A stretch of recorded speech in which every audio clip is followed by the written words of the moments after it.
creepy and cool TikToks that will blow your mind. Are you ready? Are you ready? Let's go! Disclaimer: this video is for entertainment purposes only. Please do your own research, as these clips haven't been fact-checked. You guys won't believe me, but a volcano has just erupted in the far east of Russia. I don't know if we're gonna see August. Crazy part is that this volcano is also in the Kamchatka Peninsula where this morning's earthquake took place, and so they're either linked or today's just a really bad frickin' day. Luckily, it's in a remote area, so it hasn't caused much disruption apart from a few aviation warnings. But yeah, add erupting volcanoes to today's list of tsunamis, typhoons, and earthquakes. Take a Water, tsunami, fire, volcano, typhoon, earthquake. Kind of feels like the seven trumpets. look at this. Plastiline, plastadiesel.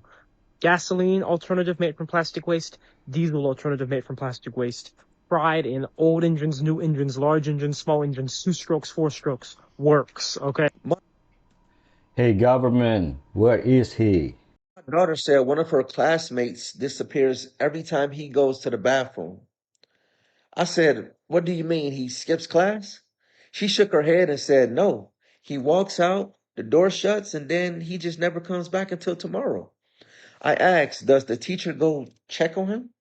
She said the weirdest thing is the teacher never seems to notice. She said it's like once he leaves, nobody remembers he was ever there except me. I thought maybe she was just imagining things until she said his name, Elijah. She said he always wears the same blue hoodie, always sit by the window, and always leaves during her class. And that today, right before he left, he whispered something to her. "Don't let them call your name." I asked what that meant. She said, "I don't know, but when the teacher called my name, the lights flickered." That's when I decided to check the school's attendance portal for the last month. There was no student named Elijah enrolled for the last month. And I asked the teacher the next morning. She paused, then said, "We had an Elijah, but he passed away in the bathroom 2 months ago." I asked what happened. She just said he went during her class and he never came out. Later that night, my daughter woke up screaming. I ran into the room. She was pointing towards the window.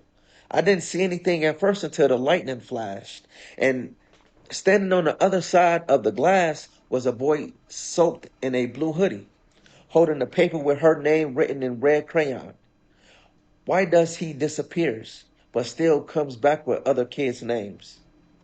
You know, feels like that movie The Sixth Sense with Bruce Willis. He wants her to solve his death so he can be free. What do you think is the most underrated human truth that a young person should know who wants control or power? The most important skill that you can have in the work world, in the business world, and in life, knowing how to observe people and not be so wrapped up in yourself and be outer directed. When you're in a situation like you've entered a job for the first time, your tendency is to be all insecure and think, did I say the wrong thing? Am I dressing correctly? Am I fitting in? And you're not observing, you're thinking about yourself. And the whole game is to be observing. It's what people are doing, what they're like, what their tastes are like, what the boss is like. There are all these levels of power going on.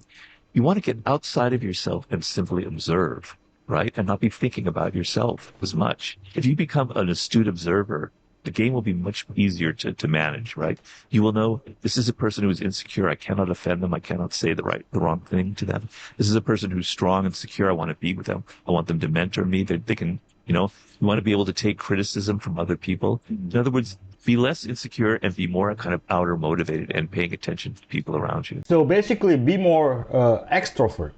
What if I told you the reason you feel temptations for certain things and certain sins is very specific to what you're supposed to do? So if you have the urge to smoke or damage your lungs, it's because your voice was made to worship. Your voice was made to worship. The enemy's trying to silence you that was meant to praise.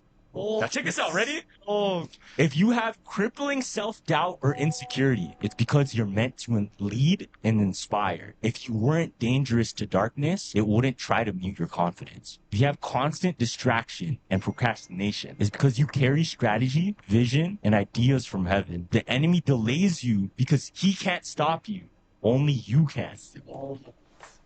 Now, this one's gonna hit a lot of people.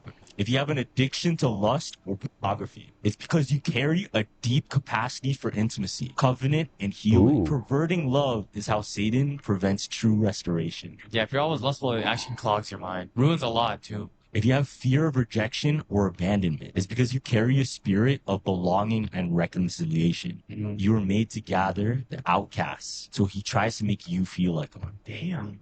That's crazy. You know, like those horoscopes where it's like, yo, it's sounding a little too real, you know? Yeah, but it makes a lot of sense. It does. Because sometimes what if the things that were holding us back is because for the very reason and our purpose to actually overcome, Yeah. right? Like we're chosen battles to fight and become the person that will conquer over. You have an obsession with appearance or body image. It's because you're meant to reflect God's glory, not the world's standards. So he can't get you to hate. So he's going to try to get you to hate your image. Damn. Bars, though. All right. If you're drawn to witchcraft, astrology, or manifestation, Okay, manifestation. it's because Ooh. you have a prophetic gift meant for God's kingdom. The enemy counterfeits your gift to keep you out of alignment. Wow. I think he's on to something. Oh, what is going on? Not only are China having to deal with tsunami warnings, but now Shanghai are evacuating 280,000 people because a powerful typhoon is approaching. They don't want us to see August. Sorry about that. So, on Wednesday morning, Typhoon Koumei made landfall on China's east coast, halting hundreds of flights and ferry services. They imposed speed limits on roads and railways, and they also triggered the second highest storm alert warning. And to make matters worse, the storm is now approaching Shanghai, China's most populated city, and is expected to make impact this evening. Fantastic. Jesus is on his way, folks. Okay, so why am I just finding out that people are living in the Grand Canyon? And I'm not talking about on the outskirts, but deep within, as in you need to take an 8-mile hike to get in or out, unless you're taking a mule or going via helicopter. This is in Supai, Arizona. It's called the Supai Village in the Havasu Canyons in the Grand Canyon. And this place is completely rural. They have a population of about 200 people, and it falls outside of the Grand Canyon National Park jurisdiction. It is by the Havasupai tribe, who have been there for over 1,000 years, and they administer the land completely on their own. They have their own culture, their own tradition, their own laws, and hikers and tourists need a full reservation in order to go there. I can't imagine what it's like to live there because there's limited to no Wi-Fi or cell service, and they get their mail, they get their packages only via a mule. This is insane. I didn't even know this existed. I didn't even know this was allowed, based on the fact that the most of the Grand Canyon is completely blocked off to the public. But they've been there for over 1,000 years, so they actually have reign on this particular part of the land. Tourists who have been there, though, said that now it's become a bit of a run-down area. It's almost like living in a third world place. Some people have witnessed DV or things that seem a bit eerie, but I can't confirm or deny any of this. It's all alleged in regards to how they live. However, I do know that Supai Village does indeed exist. If you heard about it, let me know your thoughts in the comments. Would you move there, especially with the state of the world right now? If you don't know what I'm talking about, save this video, go look into it, come back, let me know what you think. If I find out any more interesting details, I'll be back. Per usual, this is all alleged. Like, follow, stay for some more tea. There's a woman there who films her day-to-day. Supai Village. She shows how the helicopter brings their packages and takes them up the mountain to get in their cars. So I don't know who needs to hear this, but I'm 63 years old. And if nobody told you today, I've lived through enough life to hand you a few truths. Take the photo. You'll want it later. You'll forget what your smile looked like if you don't. Stop skipping the trip. The money will come back, but the time won't. Wear the dang tank top. If someone's staring at your arms, that's their hobby, not your problem. Say what you mean. The people who get you won't need it sugar-coated. Let people help you. Strength isn't suffering in silence. If it feels off, it is. Your gut is wiser than your excuses. Don't wait for perfect timing. It's already late. You don't owe anyone an explanation for choosing peace. Love deeply, but not blindly. You can have a soft heart and sharp boundaries. Forgive yourself for the years you played small. You didn't know better, but now you do. If you're not sure if it's love, it's probably not. No one's thinking about your flaws as much as you are. You are not too old. You're just getting started. So you can outgrow people without hating them. Let it be gentle. Start the thing. You'll be glad you did, or you'll have a great story. So don't wait 63 years to learn what I just told you.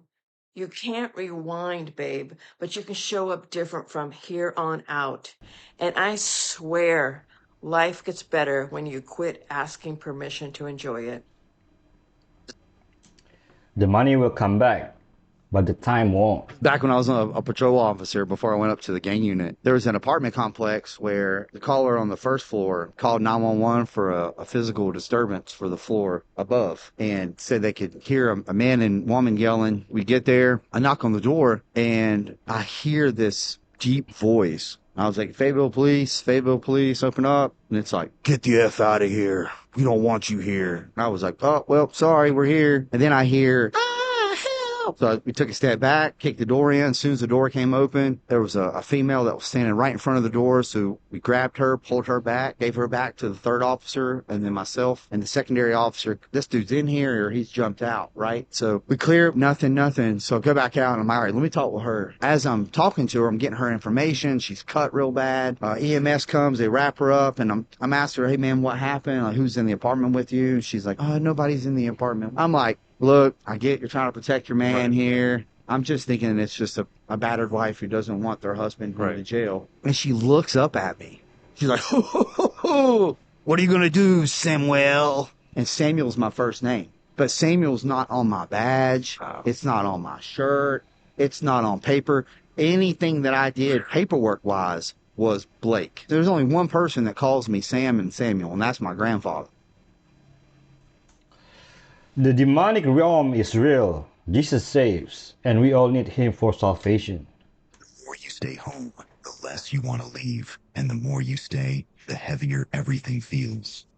You think you're resting, but you're actually draining the life out of yourself. Your brain slows down, your thoughts get louder, and slowly, you stop wanting to do anything. Psychology calls it mental rumination, when your mind keeps spinning, stuck in the past, worried about the future and tired of the present. Even a short walk feels too hard. Even sunlight feels like a task. But it's not because you're lazy, you're just mentally tired. And the longer you stay in that loop, the harder it is to break. But here's the truth. You don't need to feel better to go outside. You need to go outside to feel better. Step out, sit in the sun, hear the wind, feel the world move again. Because the longer you wait, the deeper the trap becomes. If you are not following the Simonist Project, you probably don't see me again. But if you are, then congratulations. You are mastering psychology every day. Sounds like depression. You don't need a therapist anymore. Go to ChatGPT and say, in 10 questions, what could you ask me about myself that even I don't know? Then tell it to ask you the questions one at a time without telling you the reasons for the questions. You're going to be blown away with the answers. You got an 1100 IQ being called AI. First time I asked ChatGPT this myself, I was like, never in my life has somebody told me so many insights that were deep in my unconscious mind that I didn't even realize about myself.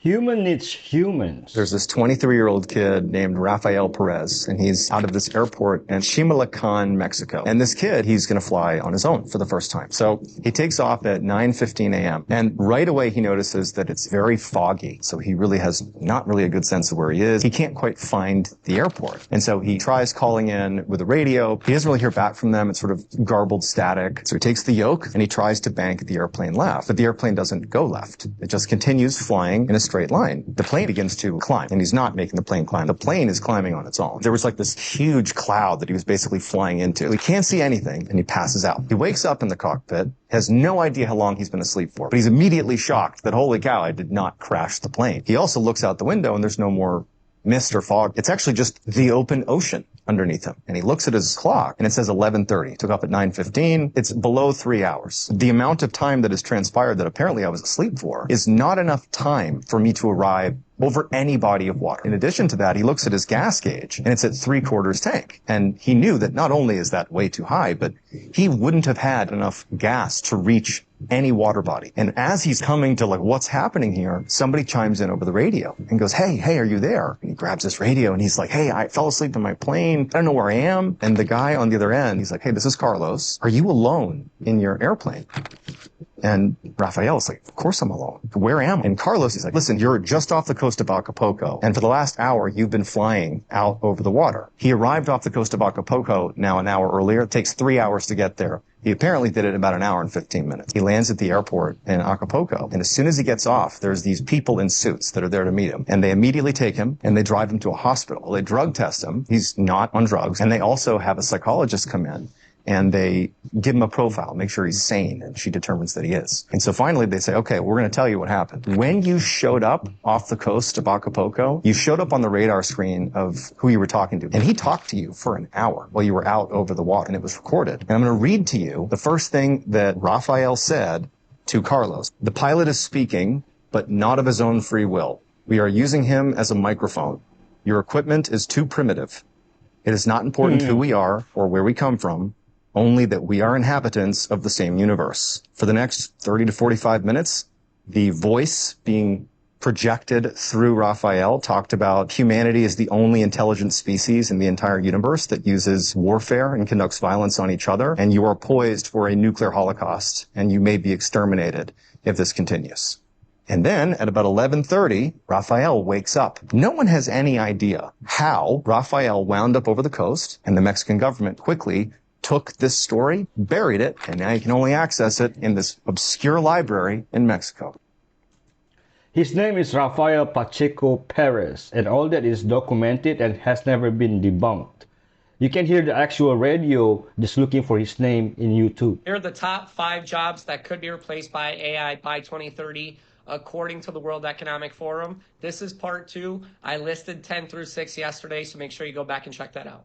If any one of these jobs is yours, let me know in the comments, because 3 has me worried that I might want to start looking for a new career myself. You're also going to get a percentage of the likelihood that the job is completely replaced by 2030. And coming in at number 5 is a legal assistant contract reviewer with the 55% chance of being replaced by 2030. With tools like Lexis Plus AI that can summarize and review legal contracts, entry-level legal assistants are already going by the wayside. Coming in at number 4 with a 58% chance of being replaced is going to be a graphic designer with tools like Adobe Firefly and Canva AI. Graphic designing with high quality images has never been easier, making it so graphic designers aren't really necessary anymore. And coming in at number 3 with a 60% chance of being replaced by AI, and this one hurts a little bit, is a financial analyst. Right now, AI can review financials, summarize reports, and make forecasts based on all of the reports put out by companies, therefore making financial analysts just a little less important in 2030. And coming in at number 2 with a 63% chance of being replaced, and this should surprise nobody, a customer service representative. With ChatGPT 4 and Zendesk AI now being mainstream and usable for most businesses, accuracy and quality has gone up significantly because of resources like this, making customer service representatives almost obsolete. And coming in at number 1 with a 65% chance of being replaced is a junior software developer. Right now, AI is able to write code, modify code, and fix bugs a lot quicker than humans are, therefore completely eliminating the need for junior software developers. If any one of those jobs were yours, let me know in the comments. Like and follow if you want more lists like this.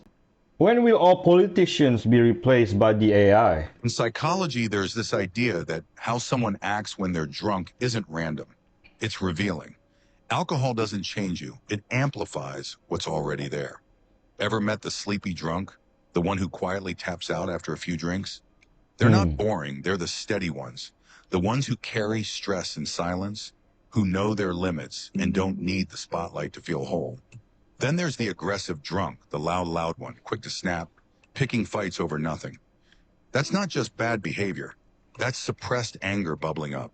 They don't know how to express pain unless it explodes. How about the midnight dialer?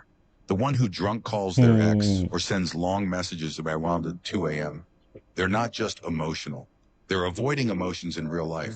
When sober, they hold it in, but give them a drink, it all spills out. Or the bragger, suddenly they're a genius, a millionaire, the main character. Underneath all that flexing is someone who's terrified of not being enough. Validation means everything to them. And then the quiet crier. They seem strong all day, but one glass in, the tears come. Not because they're weak, but because they're carrying wounds no one sees. Truth is, alcohol doesn't make people act out. It strips away the mask. And sometimes that's the only time we get to see who they really are. What about the happy drunk? According to the CIA, we have superhuman abilities. Watch So the this. CIA released a document saying the universe is a hologram, They and did. basically the document teaches you how to access superhuman abilities as well as use your consciousness to shift your reality. I'm breaking down this document section by section, and this is part 4. This section is pretty short but very interesting because it talks about the use of the HemiSync. What they notice is by putting people through the HemiSync system, they could have people access advanced states of meditation, maybe some states that would take the average meditator 20 years to Yep. reach, and they could have them reach it pretty much in 10 to 15 minutes. And these states would be where the left and right brain come into complete coherence, so much so that it seems like the whole body and the brain and heart come into coherence as well. Which, for anyone who's familiar with Dr. Joe Dispenza's work, he talks a lot about the power of brain and heart coherence. And for those who don't know, hemi-syncing is when you have a different frequency playing in each ear, both between 4 and 7 hertz. And based on what they're saying here, this accelerates your meditative experience Say and can weird. help you astral travel or astral project much quicker. I have the Holy Spirit. That's my superpower, and I use it every day. think the key to making money is making money. But you find the money where you lose it at, the key to making money is two negatives.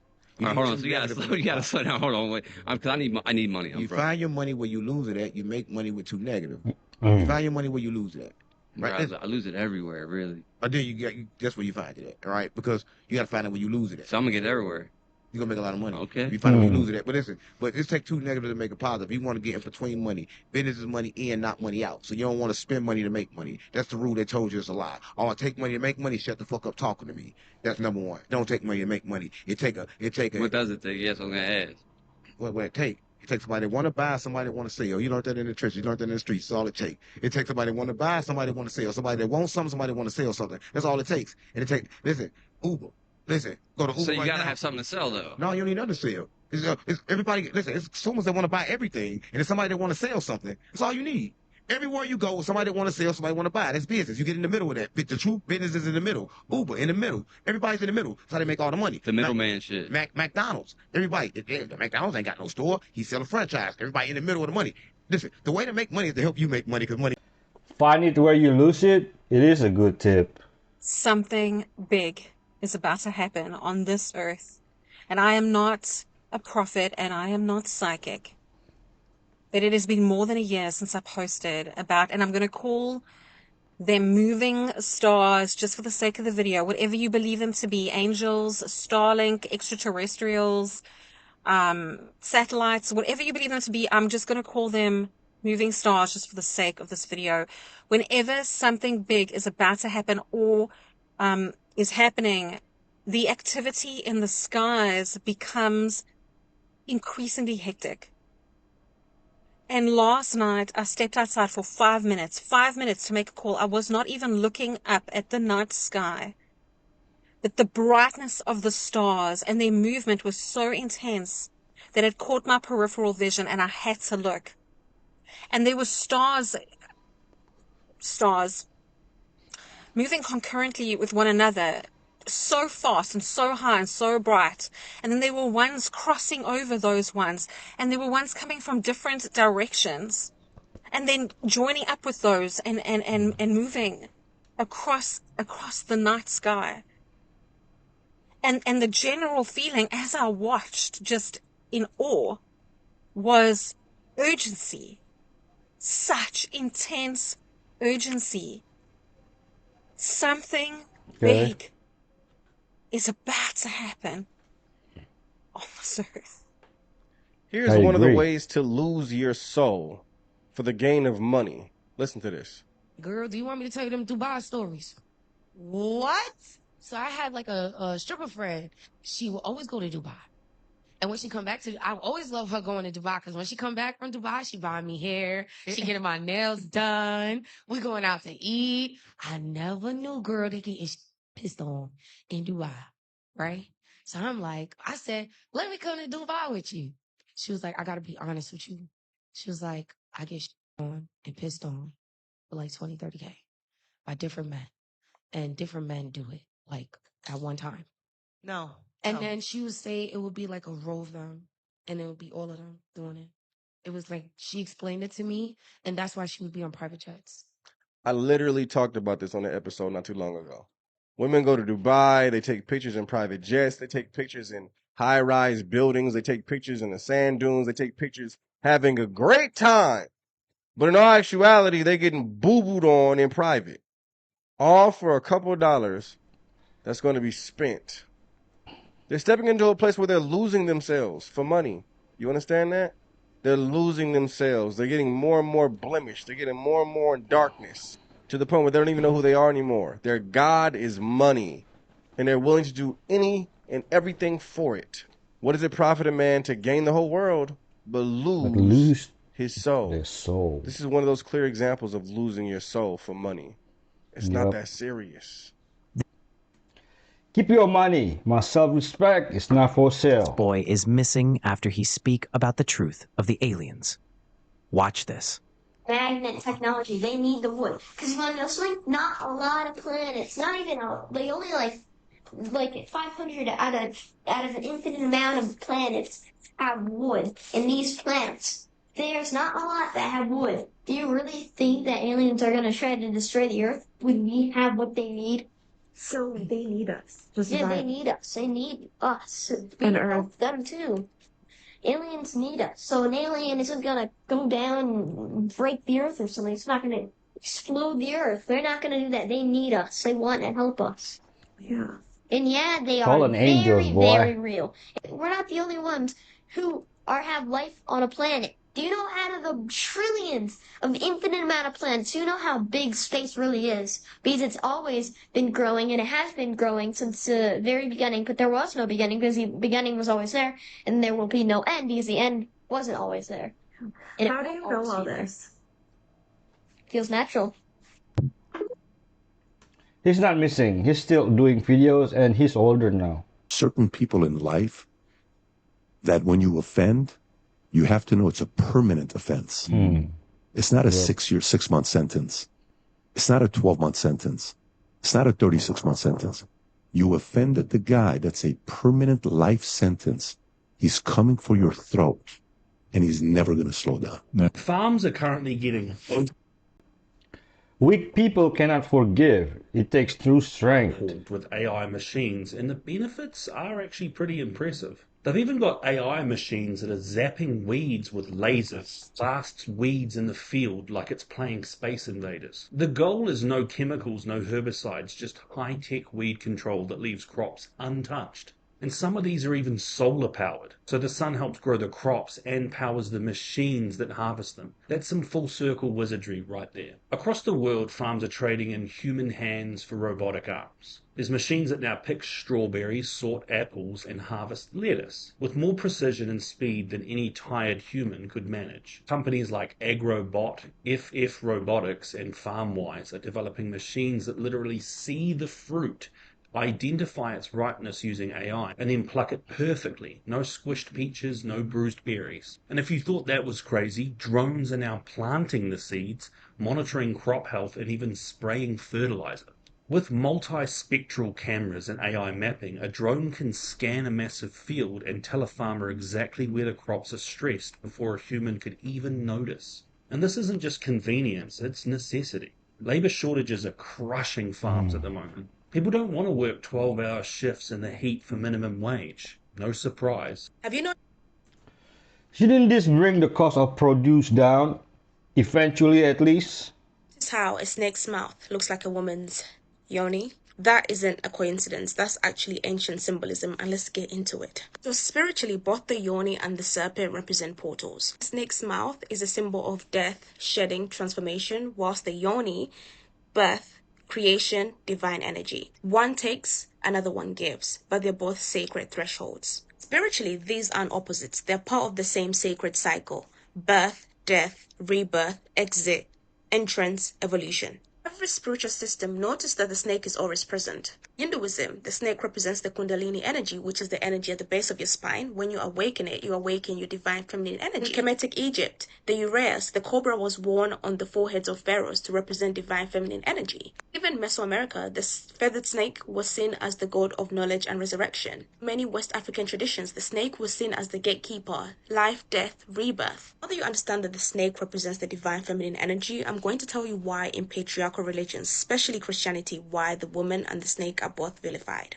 In the Bible, Genesis to be exact, who does the snake speak to?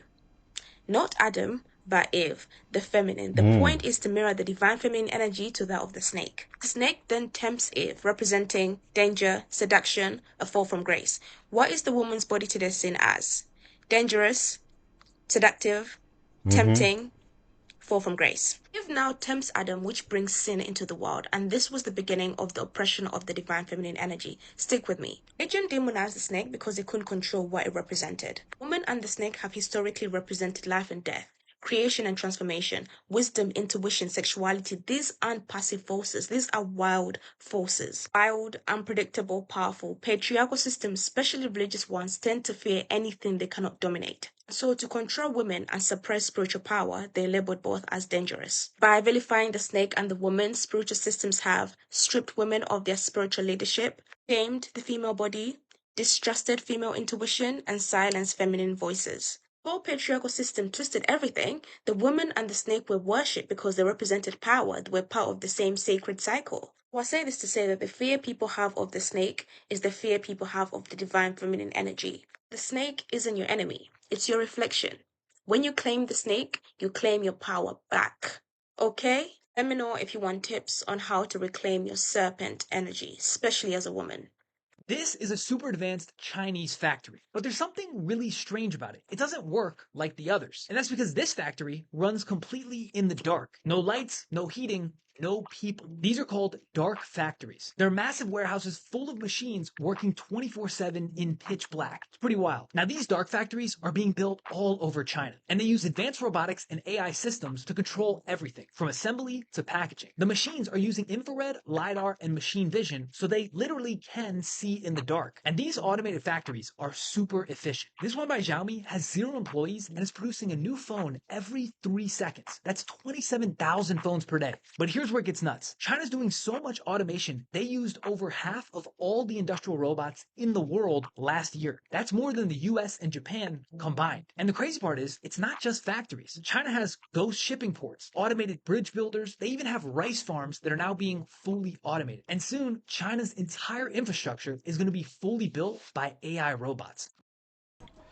China out here playing Minecraft. This man is about to become the first person in history to walk an unbroken path around the Earth. And after 27 years of walking, he's now on the final stretch. You see, Carl Bushby started walking all the way back in 1988 from the very tip of South America in Chile. And he planned to walk all the way back home to the UK without breaking the mission's only 2 rules. 1, he can't use any form of transport to advance. And 2, he can't go home until he arrives on foot. But how bro hasn't died yet along the way is nothing short of a miracle, because he has somehow made it through the big 3. The first is the Darien Gap, which is a remote, roadless space of jungle between Colombia and Panama, and is commonly known as the most dangerous stretch of jungle in the world. Not only because it's filled with deadly animals, swamps, smugglers, and gangs, but also because while he was walking through, Colombia was an active war zone. And at one point, he even said that he had to sneak through front lines as there was fighting. The next time he should have died is when he had attempted to become the first person in modern history to walk on foot from America to Russia on a frozen ice bridge called the Bering Strait. It took him 14 days of walking and swimming through freezing temperatures, and at one point he even got swept 52 miles north, because remember, this gap is not frozen solid, so the ice still moves around with the wind. Despite this, he still somehow doesn't die, and he makes it through to the other side. Once in Russia, though, they arrested him for multiple weeks, and they actually wanted to give him 5 years in prison. Now, luckily, he managed to get himself released, but things weren't cruisy from there, because right when he started to make his way through Asia, the Siberia, Mongolia, China, the 2008 financial crisis hit, and he lost a bunch of key sponsors that he was relying on financially. Things got so rough during this period that he said there were days where he would go without food. But it was when he made it to the edge of Asia where he would face his biggest challenge yet, the Caspian Sea. Problem is, if he wanted to walk over it, he would have to enter Russia, and if he wanted to walk below it, he would have to enter Iran. Neither were good options. In fact, he spent over a year in Turkmenistan just trying to figure out a way to proceed, and once he realized the only way to advance was to swim across, Plan Crazy turned into Plan Reality. For the next 31 days, he swam over 300 kilometers across the Caspian Sea, becoming the first person ever to do so. And that's despite him saying that he is a terrible swimmer and he hates it. Once over that hurdle, he then continued across Azerbaijan, Turkey, and then just 2 months ago, now in 2025, he officially entered Europe, the last continent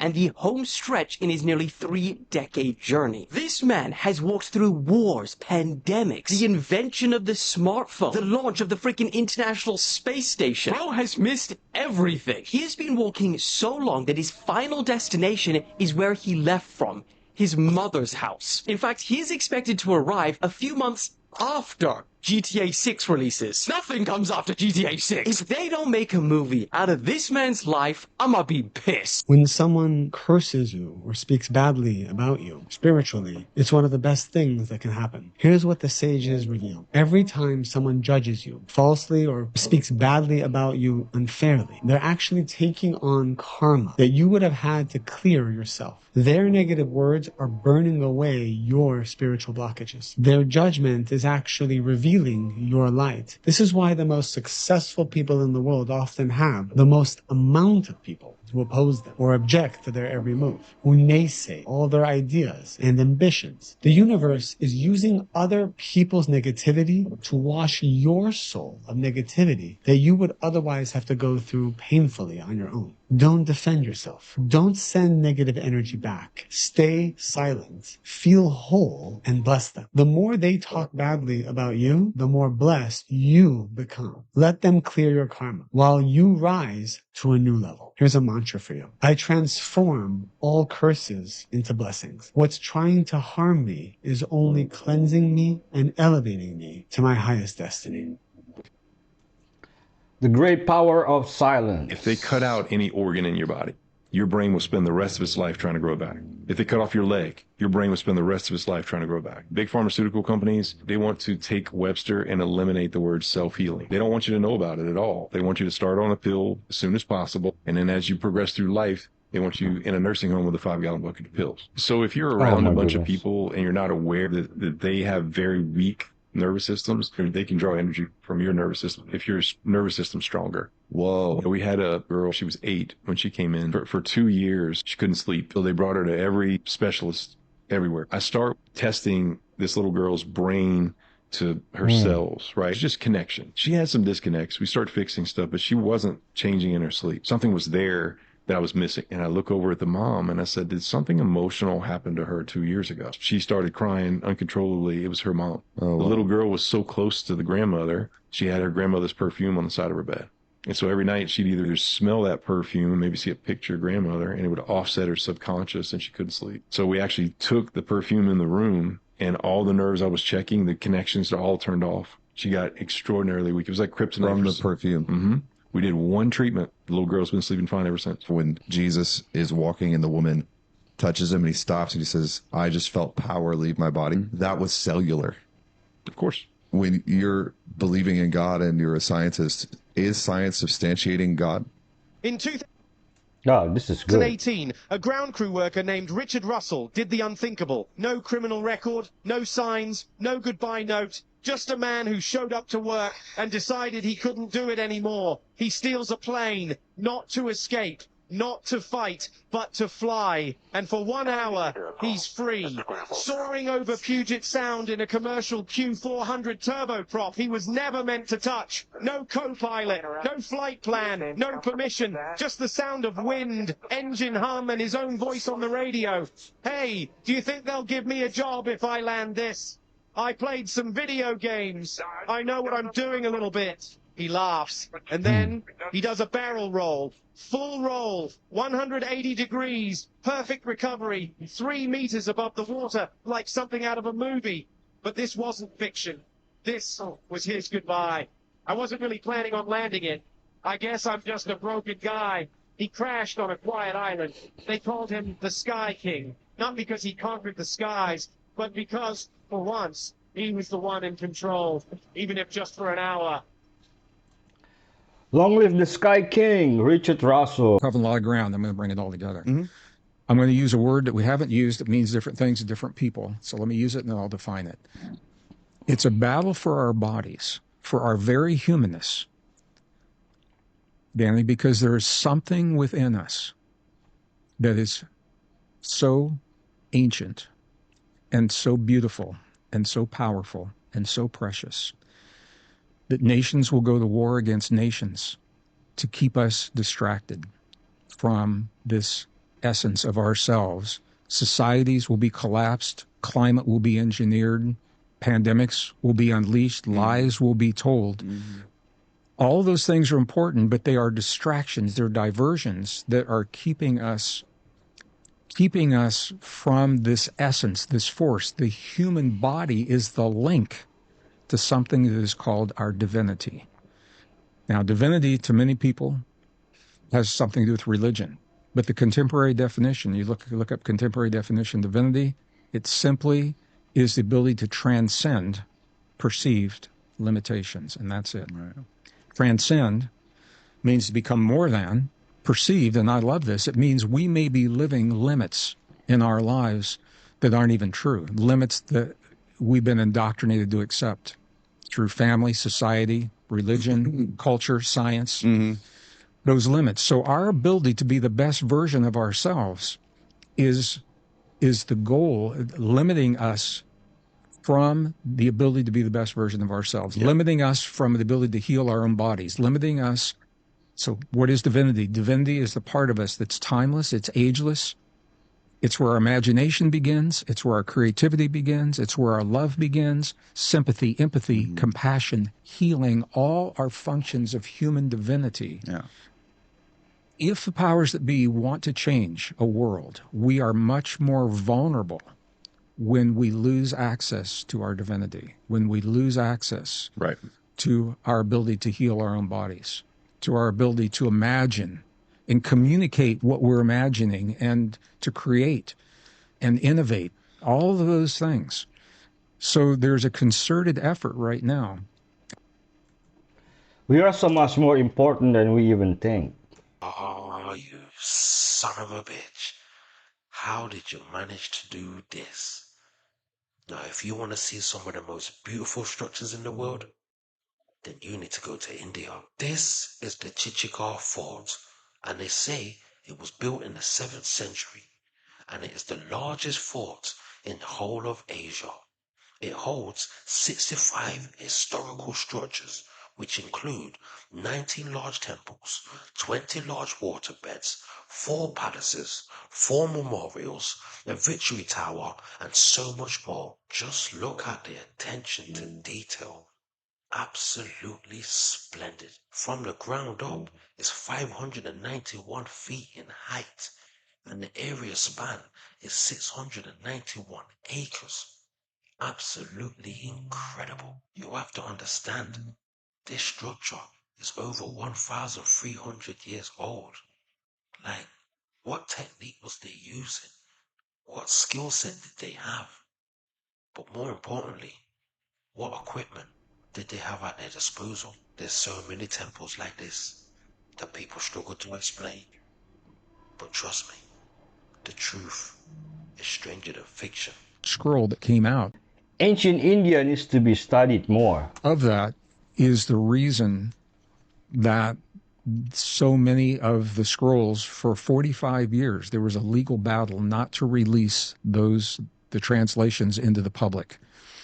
Really? And it was not until the early 1990s. I was a member of something called BAR, Biblical Archaeology Society. A lot of people, I don't talk about it a lot because it doesn't come up, but it's relevant here. Herschel Shanks was the man that headed up the Biblical Archaeology Society, Archaeological Society, and he pushed and legally pushed to have the translations released. The Vatican was pushing back, and there was a lot of political pushback, and he very courageously pushed to have these released. What could possibly be in the scrolls that are over 2,500 years old that would warrant holding them from the public for 45 years? And the answer was in that first scroll. So I'm going to say this, and it will be the context for everything we're going to talk about for the rest of this conversation. That scroll spells out very clearly. It's called the War Scroll, 19 columns, and it spells out very clearly that we continue today. We are living an ancient battle that began with the first of our kind, the first human that emerged onto this earth 200,000 years ago. 10,000 generations ago is when we appeared. When the first of our kind appeared, we were born into an ancient battle that continues to this day. And the very language, this is the exact language, is a battle between what is called the sons of darkness and the sons of light. I had a program recently and I shared that, and there was a woman in the audience who was very offended because she thought it was sexist. So because they didn't, their sons, because of sons. And what I want to say is that 2,500 years ago, sons included men and women. They didn't have the gender conversation going on that we've got going on right now. Right. So we are living, these scrolls are the... Jesus is the light of the world. Pentagon whistleblower Matthew Brown talking about UAP and including Enochian language from the 1500s. He was on the Weaponized podcast with Corbell and Knapp. Then after that interview, he went on a big Twitter rant to Elon Musk saying, as you know, the White House has an AI system that can predict the future, and we have not forgotten who is responsible for murdering the first sentient artificial intelligence. He also said, you're about to realize how terribly deceived you have been by people who claim to love Jesus, no less. He included a few photos. One of them is a strange wheel of symbols that looks very much like John Dee's Enochian language. It even says the word Logath along the top, and the Liber Logath is an Enochian grimoire from 1583, so clearly this lights up all the right boxes for me. It's very provocative. First of all, he's indicating to Elon Musk, look, man, you've been betrayed by a lot of people that you thought you could trust. They're not trustworthy, but join the good side, join the side of disclosure. That was an open invitation. I watched his interview with Jeremy and George, and he struck me as like very, very low-key, very cautious, not someone who I would have expected to take off the gloves and just go right into a public forum calling out Elon Musk, of all people. That was kind of shocking, I have to say. If the government can predict the future, how come they can't ever do anything right? I've got your ass. I've got your ass. That looks like AI, man.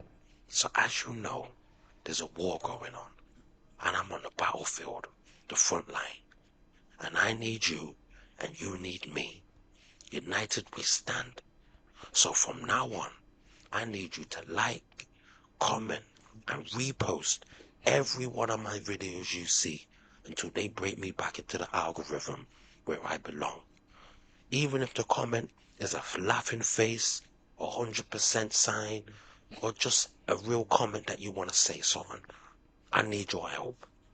We need to repost every one of my videos. Share, like, comment, go mad on the thing until I am back in the algorithm where I belong.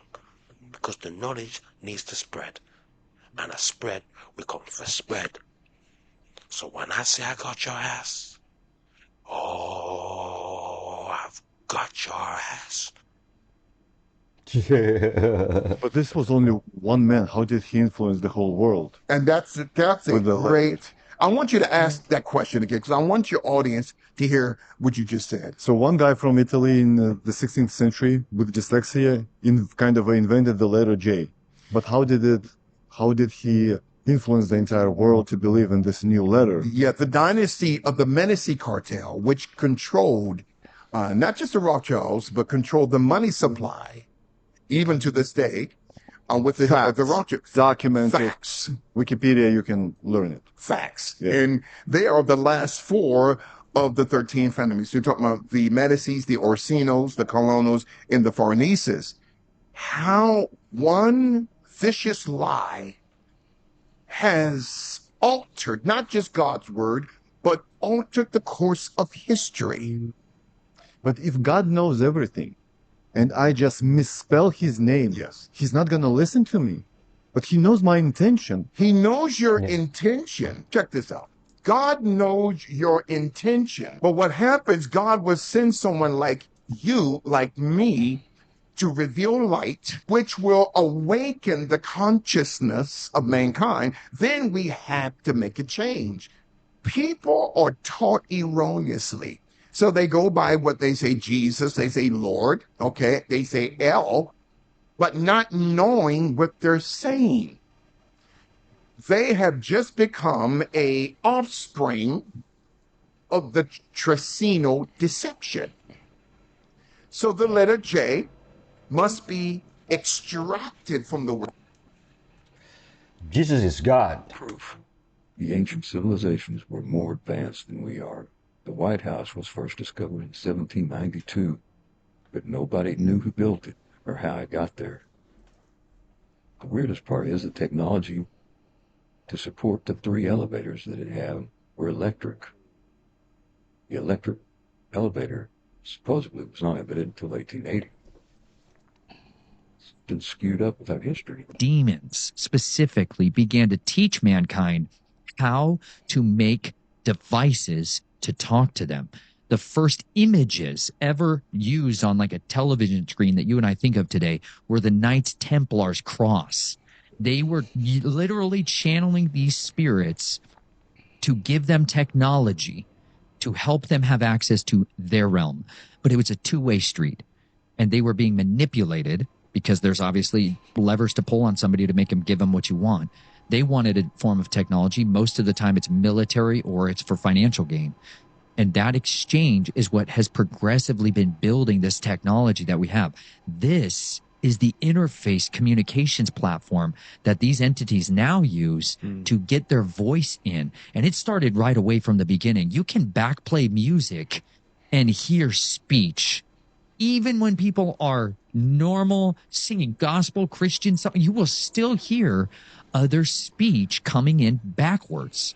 And it's not always demonic sounding. It's not always evil. But when you start playing some of this music backwards, you'll find this artifacts of this phenomenon going on all over the place. Like there was a technology company that I was doing security for, and they were getting their data storage devices, petabytes of data storage, huge. That's the beast currency for them. It's going to be data storage. They got the design plans from lucid dreaming and from talking to aliens, entities that came and visited them, that showed them and helped them crack problems they were having.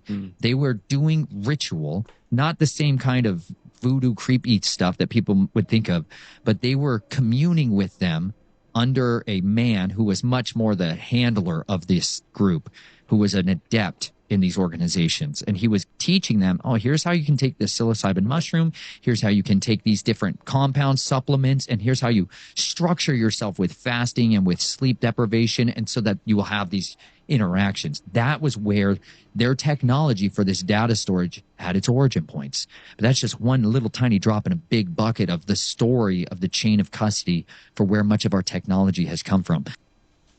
I think there is a great relationship between ancient witchcraft and modern technologies. What do you think? There used to be a substance on the periodic table that could power the world without wires, without fuel, and without pollution. And it's called ether. Ether was removed off the periodic table, but the ancient builders of Tartaria and before knew how to harness it to build things, and you can harness it today. Ether was believed to be the invisible energy in the air, and mainstream scientists accepted it and use it to explain how light traveled up until the 1800s, after the Michelson-Morley experiment, they claimed that they couldn't detect it. But the reason why I believe they took it away is because ether is extremely valuable and allows you to have free energy. Physical phenomena that depends on ether are cymatics, like right here, electrostatics, magnetism, and electricity. Ether is a substance that God created. Check this out. So what do you guys think so far? Why do you think the mainstream doesn't use ether for everything? And it turns out that zero-point energy devices like magnetic vortex engines and free energy coils harness ether. And this right here is a guy creating a light with just coils and magnets. He harnesses the ether to light a light bulb. You'll see. He just has his wires and he plugs it right in. It's not plugged into a wall or anything. You can scroll back if you need to relook at it. This is just sitting on a table, and he harnesses the ether, and it's lighting up right there. So why are we paying for gas? Why are we paying for electricity from the electric grid again, when you can just make this on a large scale to power your house, power your car? Why are we paying that? And the reason why they're not going to make this en masse is because it would collapse trillion-dollar industries. It would make you have more money. You would have more money in your pockets.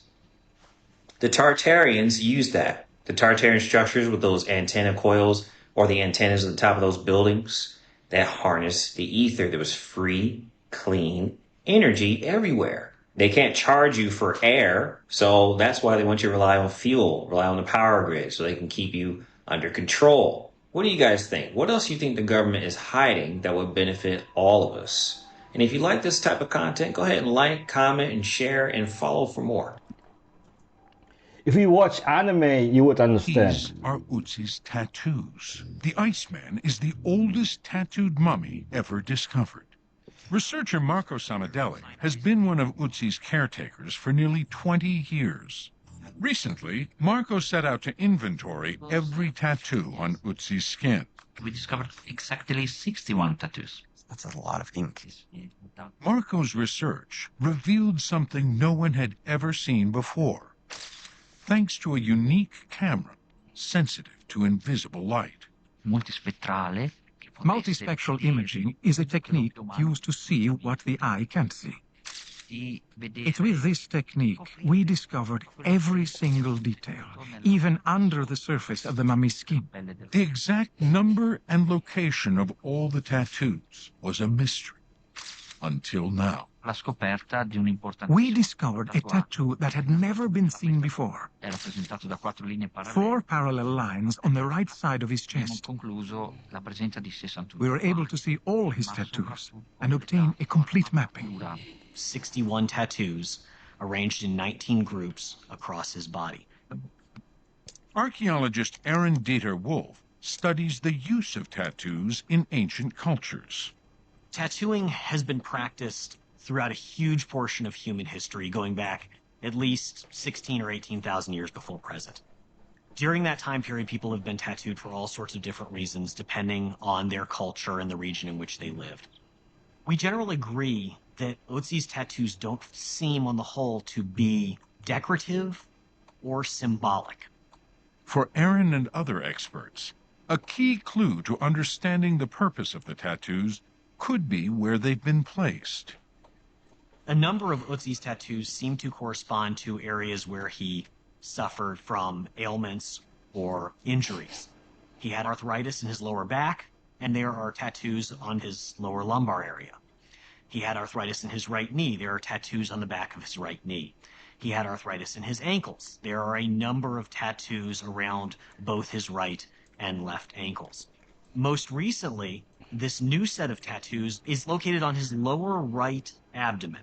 Among the many ailments that he suffered from was gallstones and whipworms in his colon, and this is a place that is very close to those areas and could potentially have been used to treat the pains he was experiencing. Tattooing the skin to alleviate pain has been the practice of many cultures. There are therapeutic tattoo traditions that have been documented all across the world, in India, in Southeast Asia, North America, in the American Arctic. Ötzi tattoos are the earliest direct evidence of this ancient tradition. Back when tattoos meant something, unlike What today. have we found here? Are we looking at a holdover of some old world technology? This is the Santa Justa lift in Lisbon, Portugal. A steampunk-looking elevator which dates back to 1899. But could it Wow. be even older than that, with the date just a mere fabrication? Some interesting geometric patterns on the side there. I'd love to take a ride and show you the view from the inside, but this is being filmed on the day of the mysterious Portuguese and Spanish blackout, so it isn't operational. They knew I was coming. But here's the view you get from the top of the tower, at least. It has a height of 45 meters, That's awesome. covering 7 stories, Wow, and look at that. includes 2 elevator cabins, each capable of holding up to 29 people.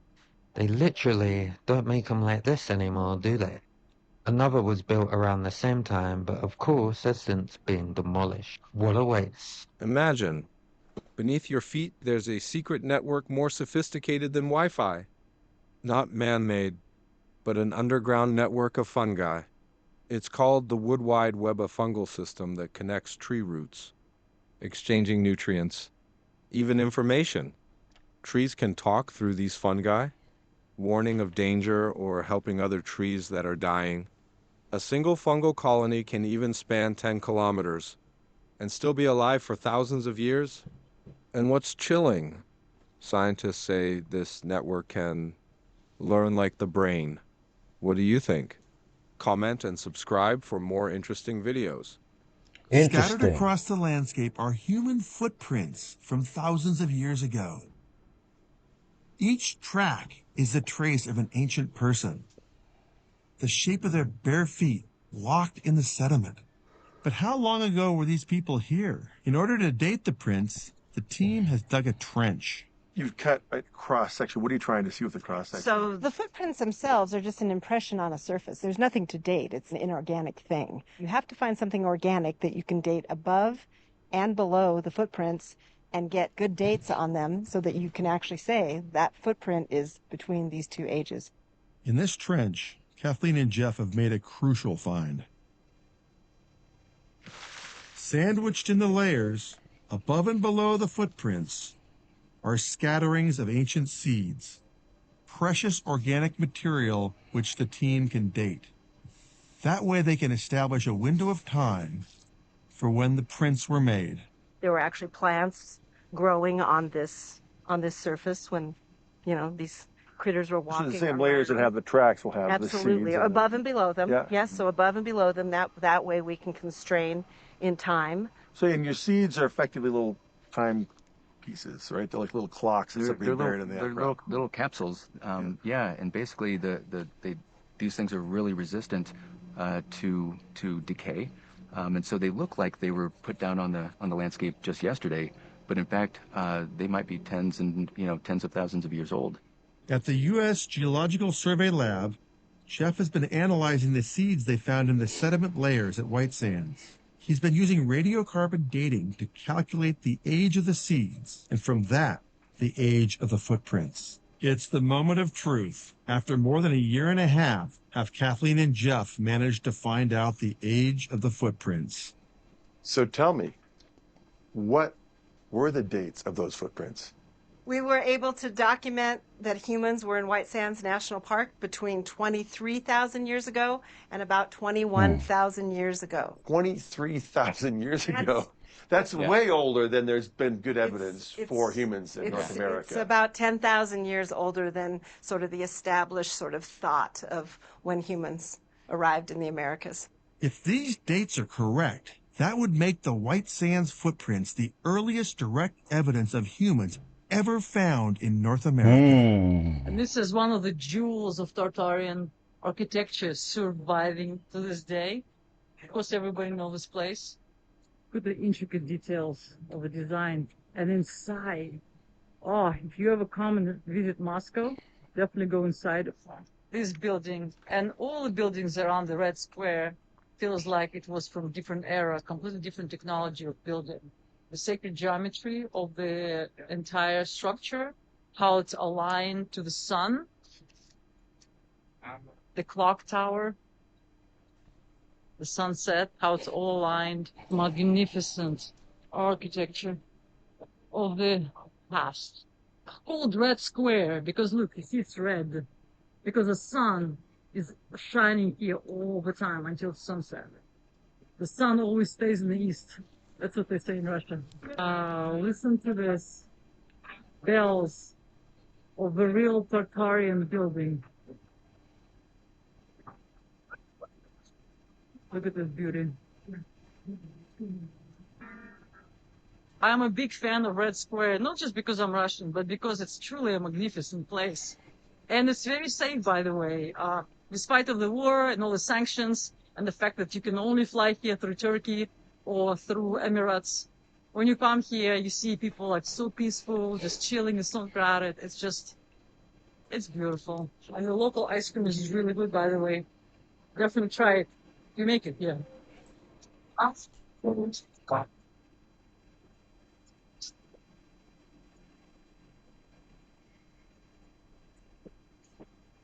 What? And to add to the mystery, they have found in here, the archaeologists dug out chocolate, brass bells, macaw feathers, seashells, none of which is available anywhere near here or even within a reasonable walking distance, even by their standards, and they'd walk their asses off. So it's suspected this was a major trading center and also a mecca of sorts. There would be processions, but science can't figure out what were they trading in return. Some theorize it was religious ceremonies, fertility ceremonies, things like that. My theory, because it was big, you guys, this is dark history, but it's true.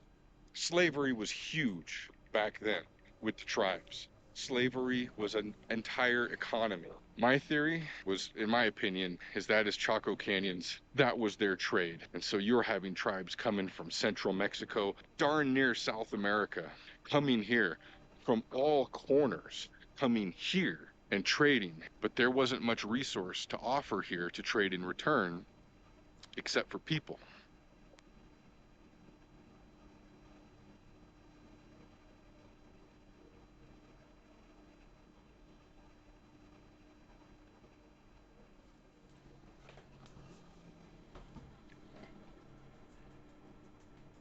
And I'd be able to get any footage of it, but there is, in certain places around here, mostly aerial. If I could use my drone, I'd be able to get some amazing footage here. But there's trails, there's roads that peel off in due directions.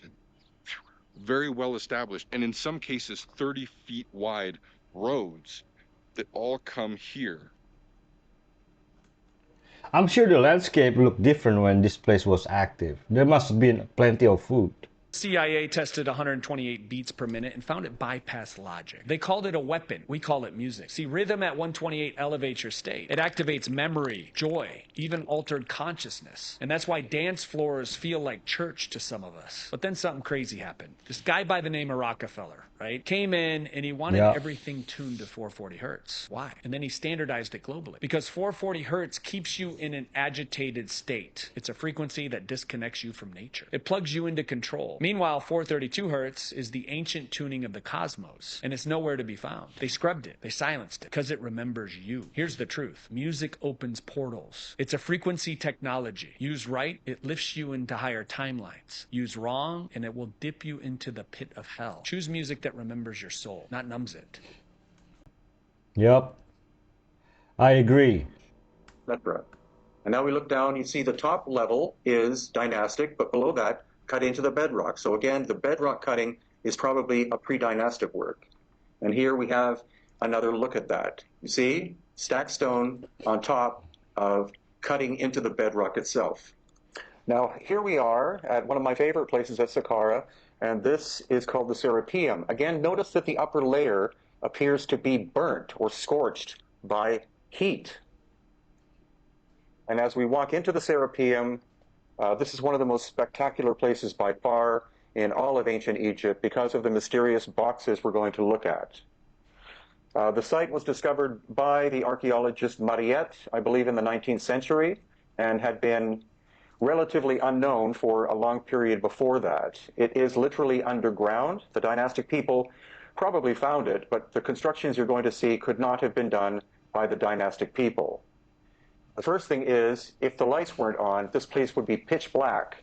And so how could they possibly have quarried out this huge tunnel system that goes through it? There's no appearance of any soot or anything like that on the ceiling. And so the construction of this tunnel system, which appears to have been repaired, as you can see on the left, in different periods of time, the lighting must have been artificial in some way. And though that sounds hard to believe, you will believe it when you see what these boxes look like. It appears in some ways that the Serapeum is a climate-controlled atmosphere, because every time I've been there, and it's been at least 6 times so far, it's always about 70 degrees Fahrenheit or approximately 20 degrees Celsius, which is a very pleasant temperature. It's not like something like the interior of the King's Chamber in the Great Pyramid, which is very, very warm. So the coolness, of course, is because it's subterranean, but the question is, what are these immense objects that we're about to see? How were they created? What were they possibly used for? And why? Our world is ancient. How many civilizations existed before us? Used to be named as Newtonium. That's actually what it was. So with the periodic table, they won't allow anything under 1, which is interesting. They just won't allow that. That's basically what it was. There was a fellow named Dmitri. He was a Russian scientist in 1908 in the 1900s. And he discovered Newtonium, and he discovered all these other noble gases, which are considered the ether. And when he published all of his work, they actually took it off the periodic table and never showed it. And it's interesting because when you look up who created the periodic table, you find Dimitri's name. So you find Dimitri's name, but you don't find all of Dimitri's work. And so what I did was I started looking for books before the 1920s, and I found tons and tons of books on the ether being in the book. And I'm talking about the ether in every single book. But then, after the Rockefellers controlled the education system, because that's what they also control, that started to get weeded out. They started to remove all the stuff about the ether, because what happens is it makes your mind connect to something deeper. The 5th element, the spirit, chi, prana, life force, orgone. They take these fishing tours. The Amazon is known for putting their girls and boys on these boats, and they have sex tourism parties fishing, and they'll go up and down those waters just having sex parties and raping those kids and doing whatever they want. Goodness. You can hear the cries of the children on the waters of the Amazon.